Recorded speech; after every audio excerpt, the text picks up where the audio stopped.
오늘의 복음. 오늘은 2020년 2월 17일 수요일입니다. 오늘의 독서는 열왕기 하근의 말씀 2장 1절에서 14절입니다. 주님께서 엘리야를 회오리 바람에 실어 하늘에 들어 올리실 때였다. 엘리야와 엘리사가 길가를 떠나 걷다가 예리코에 도착하자 엘리야가 엘리사에게 말하였다. 너는 여기 남아 있으라. 주님께서 나를 요르단강으로 보내셨기 때문이다. 그러나 엘리사는 주님께서 살아계시고 스승님께서 살아계시는 한 저는 결코 스승님을 떠나지 않겠습니다. 하고 말하였다. 그래서 그 두 사람은 함께 떠났다. 예언자들의 무리 가운데 10명이 그들을 따라갔다. 두 사람이 요르단 강가에 멈추어 서자 그들도 멀찍이 떨어져 멈추어 섰다. 엘리야가 겉옷을 들어 말아 가지고 물을 치니 물이 이쪽 저쪽으로 갈라졌다. 그리하여 그 두 사람은 마른 땅을 밟고 강을 건넜다. 강을 건넌 다음 엘리야가 엘리사에게 물었다. 주님께서 나를 너에게서 데려가시기 전에 내가 너에게 해주어야 할 것을 청하여라. 그러자 엘리사가 말하였다. 스승님 영의 두 몫을 받게 해주십시오. 엘리야가 말하였다. 너는 어려운 청을 하는구나. 주님께서 나를 데려가시는 것을 네가 보면 그대로 되겠지만 보지 못하면 그렇게 되지 않을 것이다. 그들이 이야기를 하면서 계속 걸어가는데 갑자기 불병거와 불말이 나타나서 그 두 사람을 갈라놓았다. 그러자 엘리야가 회오리 바람에 실려 하늘로 올라갔다. 엘리사는 그 광경을 보면서 외쳤다. 나의 아버지, 나의 아버지, 이스라엘의 병거이시며 기병이시여.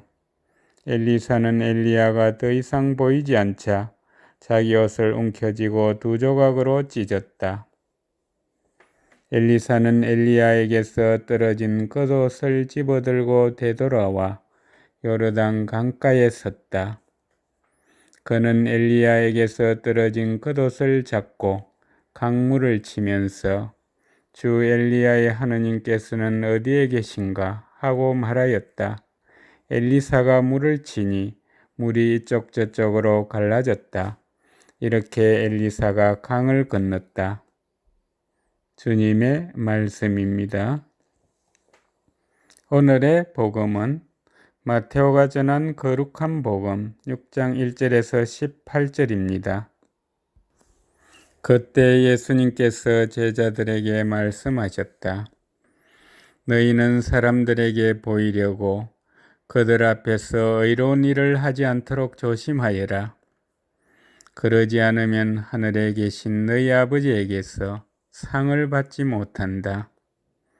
그러므로 네가 자선을 베풀 때에는 위선자들이 사람들에게 칭찬을 받으려고 회당과 거리에서 하듯이 스스로 나팔을 불지 마라.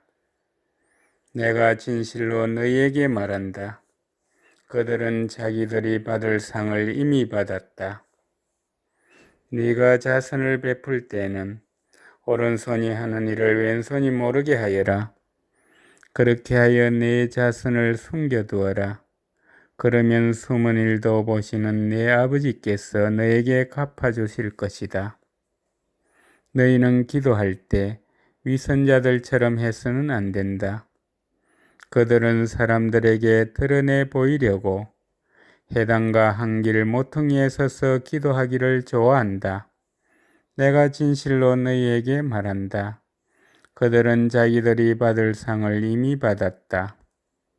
너는 기도할 때 골방에 들어가 문을 닫은 다음 숨어 계신 네 아버지께 기도하여라. 그러면 숨은 일도 보시는 네 아버지께서 너에게 갚아주실 것이다. 너희는 단식할 때 위선자들처럼 침통한 표정을 짓지 마라. 그들은 단식한다는 것을 사람들에게 드러내 보이려고 얼굴을 찌푸린다. 내가 진실로 너희에게 말한다. 그들은 자기들이 받을 상을 이미 받았다. 너는 단식할 때 머리에 기름을 바르고 얼굴을 씻으라. 그리하여 네가 단식한다는 것을 사람들에게 드러내 보이지 말고 숨어 계신 네 아버지께 보여라. 그러면 숨은 일도 보시는 네 아버지께서 너에게 갚아주실 것이다. 주님의 말씀입니다. 오늘의 묵상은 한재호 루카 신부님께서 해주십니다. 네가 자선을 베풀 때는 오른손이 하는 일을 왼손이 모르게 하여라. 이러한 일이 가능할까요?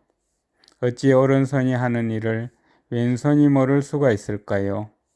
도벽이 있는 사람은 물건을 훔치는 것이 습관이 되어 자기도 모르는 새 다른 사람의 것을 가져가 버리기 마련입니다. 어떤 행동이 반복되다 보면 그것이 습관으로 이어져 특별히 의식하지 않고도 그 행동을 하게 되니 오른손이 하는 일을 왼손이 모를 수도 있는 것입니다. 이는 좋은 행동을 하는 데에서도 마찬가지입니다. 날마다 미사에 참여하러 성당 가는 길에 묵주 기도를 바치는 사람은 집 대문을 나서면서 자연스럽게 묵주를 꺼내듭니다. 주변을 깨끗이 하는 것에 익숙한 사람은 설거지할 그릇이 눈에 보이면 고무장갑에 손이 갑니다.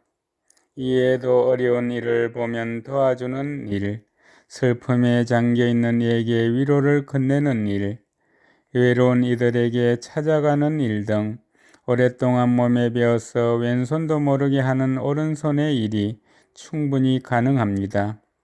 그런데 왼손도 모르게 오른손이 베푸는 자선이 존재한다면 그러한 자선을 베푸는 이들을 우리가 알아차리지 못하는 경우가 있지 않을까요? 우리가 몰라서 그렇지 실제 우리 사회에는 남모르게 자선을 베푸는 이들이 너무나 많습니다. 코로나19 사태에 대구 어느 시장의 청년 상인들은 의료진에게 200인분의 도시락과 커피를 전달했다고 합니다. 어느 도시에서는 소외계층이 따뜻하게 겨울을 날 수 있도록 9년째 선행을 이어오는 익명의 기부천사가 있다고 합니다. 산골짜기 어두운 장소에서 세상에서 가장 고통받고 있는 이들을 위하여 날마다 기도하는 봉쇄 수도자들도 있습니다. 이러한 예는 셀 수 없을 정도로 많습니다. 오른손이 하는 일을 왼손이 모르게 하는 것처럼 누군가를 위하여 사는 것은 불가능하지 않습니다. 그렇게 살려고 다짐하고 몸에 배도록 노력하는 가운데 자연스럽게 할 수 있습니다.